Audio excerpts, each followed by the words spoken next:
So having watched the Kamala Harris town hall here, I came up with a new rule. I'm going to call it the Alexandria Ocasio-Cortez standard.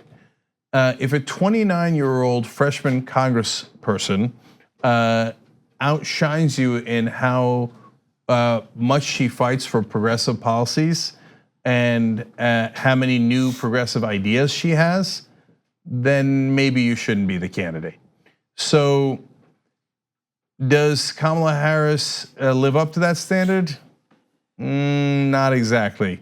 So tonight she said for the first time that she'd be in favor of the Green New Deal, which was originated by Alexandria Ocasio-Cortez and others, right?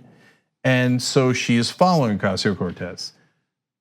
I believe, no, I know because we covered it. Ocasio-Cortez, well before anybody else was paying attention when she first started running, was for Medicare for all. Kamala Harris is for Medicare for all, but came out after Ocasio-Cortez, right? Now at that time, she didn't necessarily know about Ocasio-Cortez. She was following Bernie Sanders and others, right? So I'm not taking credit away from Kamala Harris for being for that position. I love that she's for that position. And so, but this is not the Senate race. The Senate race, if she were to run again, would be a different question. This is for who is the best candidate the Democrats have to offer. And part of that question is who's the most progressive. So who meets the Ocasio-Cortez standard? Because you might say, well, that's an impossible standard. She's so progressive and she keeps leading on all these different issues, whether it's the 60 to 70% marginal tax rate and the Green New Deal and all these other things that she's proposed. Well, there are arguably two people who do meet that standard. Bernie Sanders was for Medicare for all before anyone else, right?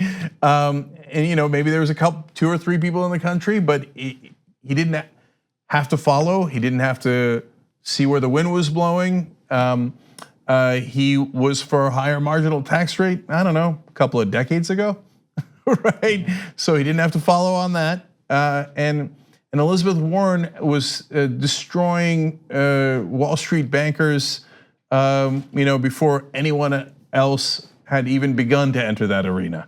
So track records matter, and whether you're a leader or a follower matters. I don't want to criticize people for coming to the right place. That's wonderful, right? And we need everybody's vote. And so it's great to have Kamala Harris support those policies. But if you're behind the youngest congresswoman ever, at 29 years old,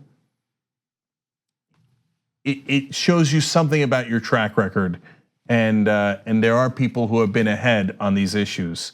So it's just another thing to think about, and it's not the only factor, but I would argue it's a very important factor.